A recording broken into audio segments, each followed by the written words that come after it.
Hello from Kingfisher, Oklahoma. Today we're going to look at 10 things from Exodus 14 and 15. One thing from yesterday, we might ask the question, is God reasonable by giving all these plagues to the Egyptians? Yes, he is reasonable. Remember, from the garden, sin equals death. So if the Egyptians are, besides slavery, living in sin, serving false gods, God has the right to judge them, just as he does anyone, including us, America, when we don't follow God. But God is gracious, and he allows us to live longer than just our first sin because he wishes to have that relationship with us. Egypt had 430 years with the Israelites living amongst them, teaching them the ways of God possibly, or at least telling them about it, but they did not repent. So the judgment, it's reasonable. 2, we see God is going to finish the job of Egypt, and these armies are going to die. It's going to be pretty incredible as a story. It's always sad when someone dies. But 3, the army of Pharaoh is bearing down on them, and fear takes over the Israelites. They are so afraid of all the things. Oh my goodness. So they kind of turn their back on what they know they should do, which is to turn to God and watch what he's going to do. But they let fear, even though they've seen all these miracles God has done, they let fear take over. And number 4, we're going to get to see this famous Red Sea parting. If you are unaware that the Red Sea parted and they crossed on dry ground, hey, now's the time. We're going to look at it. Number 5, first, before that parting, there's a not so famous standoff. God, who's been leading in a cloud of by day and a pillar of fire by night, is going to go from in front of them to behind them. And he's going to make this wall that the Egyptians can't get through while they're waiting for the sea to part and all these things to happen. Number 6, it says a strong east wind comes through the Red Sea and parts, possibly making this tunnel effect, drying out the ground. Pretty incredible. Egypt's on the west side, and the east wind has to come across the lake, again, possibly making this tunnel. 7, not that the water's over the top, but because it says it's like a wall on both sides, but it makes kind of an opening. 7, God fights Egypt and frustrates their chariots. They're driving and their wheels are going crazy. Their horses are getting upset, and they know it's God who's fighting them. They try to turn around, but it's too late. Water's in. Game over. Hey, if only somebody would have done a video on perhaps finding chariots at the bottom of the Red Sea.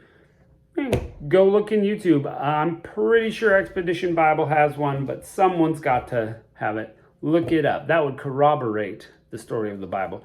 Number 8, Moses sing praises to God. Anytime something goes great, we should be singing praises.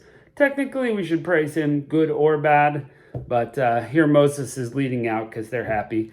Number 9, 3 days later, they've journeyed into the desert and they've come to this place where there's bitter water, and they're upset with God again. We're going to see this as the MO, the continuing operation of the Israelites. Oh, it's so terrible. Instead of waiting expectantly, how is God going to miraculously answer this terrible situation? We're just going to complain about it. How much like the Israelites are we? Maybe don't answer that. But they complain. But God provides a way to make the bitter water sweet. And by the way, number 10, it's not the last time we're going to hear the name Mara. For those who are great at Bible trivia, that's going to show up again in Ruth. Not this place, but a different Mara.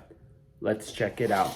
The Lord spake unto Moses, saying, Speak unto the children of Israel, and they turn and encamp before Pi-hahiroth, between Migdol and the sea, over against Baal-zephon.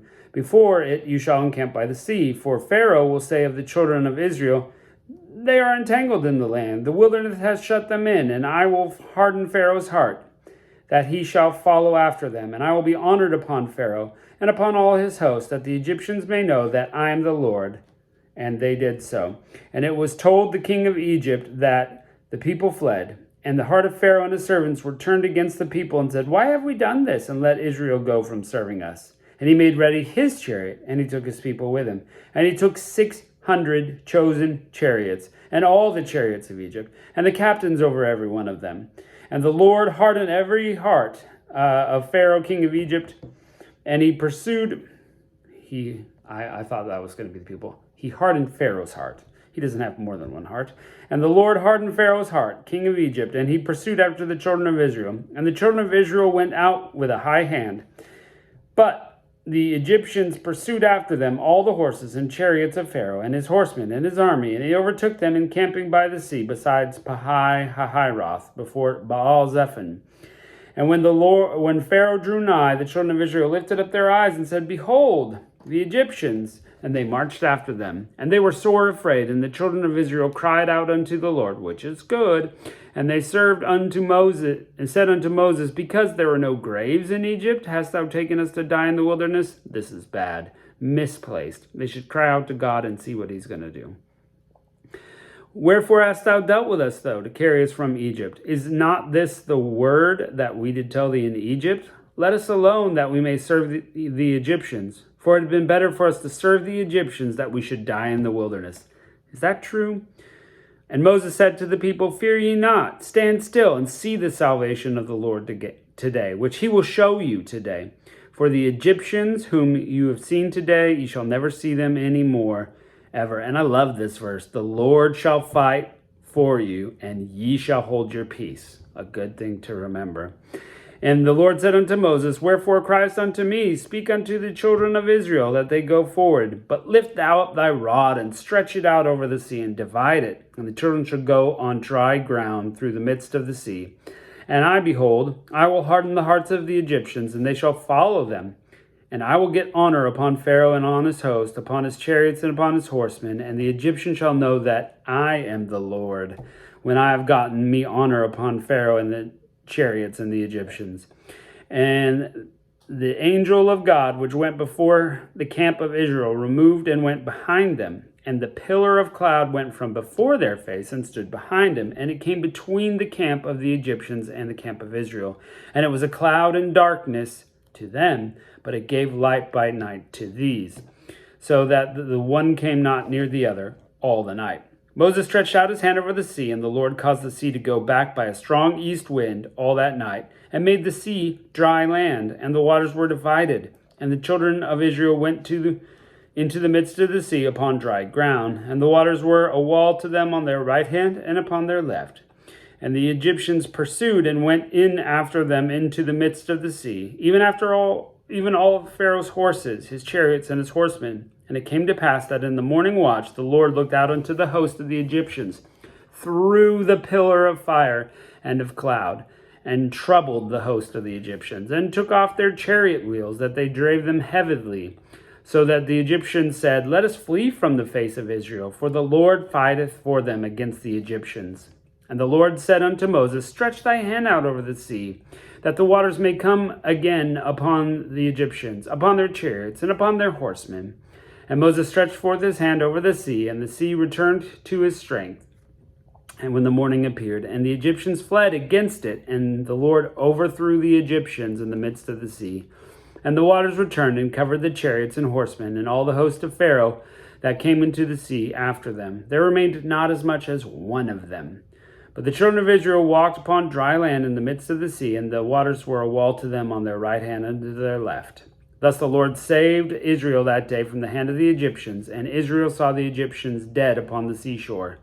And Israel saw that a great work of the Lord did upon the Egyptians, and the people feared the Lord, and believed the Lord and his servant Moses. Then Moses sang, and the children of Israel sang this song unto the Lord, and spake, saying, I will sing unto the Lord, for he has triumphed gloriously. The horse and rider hath he thrown into the sea. The Lord is my strength and my song, and he has become my salvation. It's a famous song. And he is my God, and I will prepare him a habitation. My father's God, and I will exalt him. The Lord is a man of war. The Lord is his name. Pharaoh's chariots and his host hath he cast into the sea.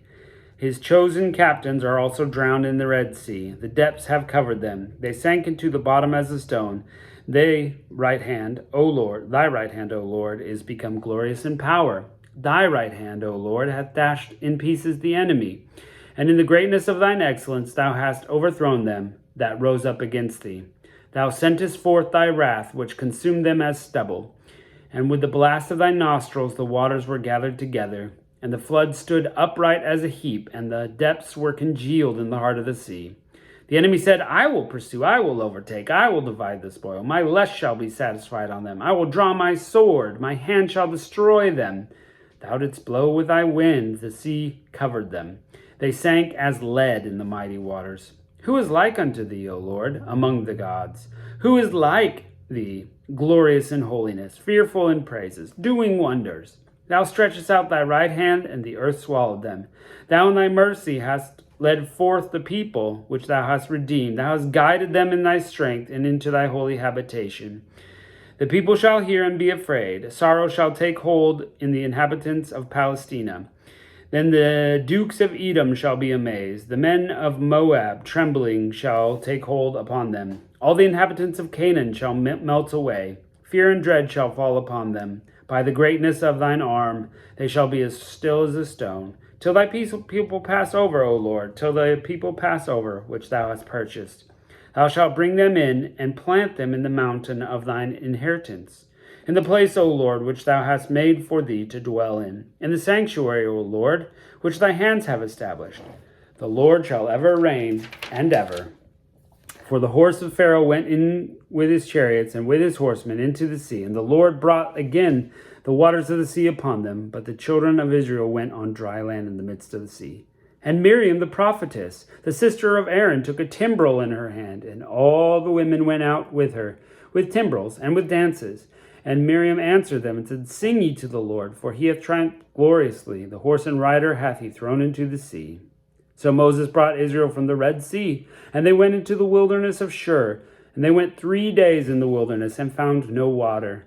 And when they came to Marah, they could not drink of the waters of Marah, for they were bitter.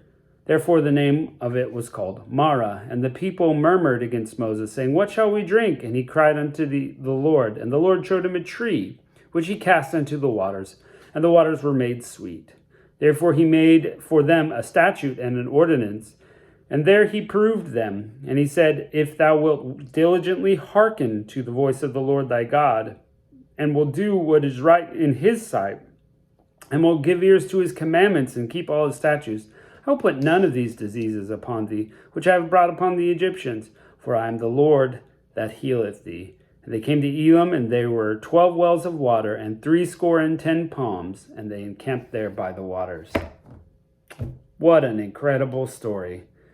Now, we're going to see how the continued journey goes for these Israelites.